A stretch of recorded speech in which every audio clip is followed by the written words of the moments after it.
আগন্তুক বিটিচিৰ পৰিষদীয় নিৰ্বাচনত প্ৰত্যক্ষভাৱে নামিব এবিএমছু বিটিচিত বসবাস কৰা ধৰ্মীয় সংখ্যালঘু মুছলমানৰ অধিকাৰ কাঢ়ি আনিবলৈ নিৰ্বাচনত নমাৰ হুংকাৰ 25 ছেপ্টেম্বৰত উদালগুৰিৰ পৰা কোকৰাঝাৰলৈ এবিএমছুৰ বিশাল পদযাত্ৰা শিক্ষক নিযুক্তি ভূমি অধিকাৰ সুনিশ্চিত কৰাৰ দাবীত হ'ব এই পদযাত্ৰা বিটিআৰ প্ৰধান প্ৰমোদ বড়ো সংবাদমেলত আক্ৰমণৰ লক্ষ্য সভাপতি টাইসন হুছেইনৰ এবিএমছুৰ দাবী শীঘ্ৰেই পূৰণ কৰিবলৈ বিটিচি চৰকাৰলৈ দাবী সংগঠনটোৰ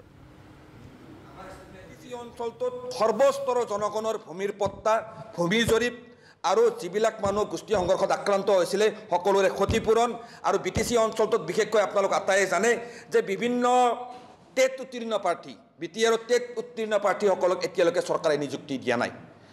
আজি তেখেতসকলে টেট উত্তীৰ্ণ প্ৰাৰ্থীসকলে সদায় আন্দোলন কৰি থাকিব লগা হৈছে টেট উত্তীৰ্ণ প্ৰাৰ্থীসকলক নিযুক্তি দি বিটিচিৰ প্ৰত্যেকখন প্ৰাথমিক বিদ্যালয়ত ছাত্ৰ ছাত্ৰী অনুপাতে শিক্ষক নিযুক্তিৰ ব্যৱস্থা বিটিআৰ চুক্তিৰ 6.3 দফা অনুসৰি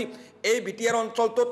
অসমীয়া মাধ্যমেই হওক বা বড়ো মাধ্যমেই হওক প্ৰতিটো মাধ্যমৰ অপ্ৰাদেশিকৃত বিদ্যালয়সমূহ প্ৰাদেশিকৰণ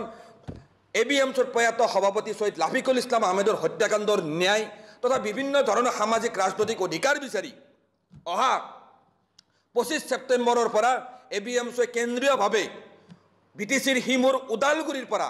এক বিশাল পদযাত্ৰা কাৰ্যসূচী আমি গ্ৰহণ কৰিবলৈ আজিৰ এবিএমছুৰ বৰ্ধিত কাৰ্যনিৰ্বাহক সভাত আমি সিদ্ধান্ত গ্ৰহণ কৰিছোঁ অহা 25 ছেপ্টেম্বৰৰ পৰা এবিএমছুৱে কেন্দ্ৰীয়ভাৱে উদালগুৰিৰ পৰা সমগ্ৰ বিটিচিৰ মাজেৰে খোজকাঢ়ি আহি বিটিচি সচিবালয়ৰ সন্মুখত বিটিচিৰ বৰ্তমানৰ চিফ প্ৰমোদ বড়ো ডাঙৰীয়াৰ হাতত বিটিচি অঞ্চলৰ সৰ্বস্তৰ জনগণৰ ভূমিৰ অধিকাৰৰ বিচাৰি ভূমিৰ সমস্যাৰ সমাধান বিচাৰি শৈক্ষিক সমস্যাৰ সমাধান বিচাৰি সামাজিক সমস্যাৰ সমাধান বিচাৰি লাফিকুল ইছলাম আহমেদৰ হত্যাকাণ্ডৰ ন্যায় বিচাৰি আমি আমাৰ স্মাৰক পত্ৰ দাখিল কৰিম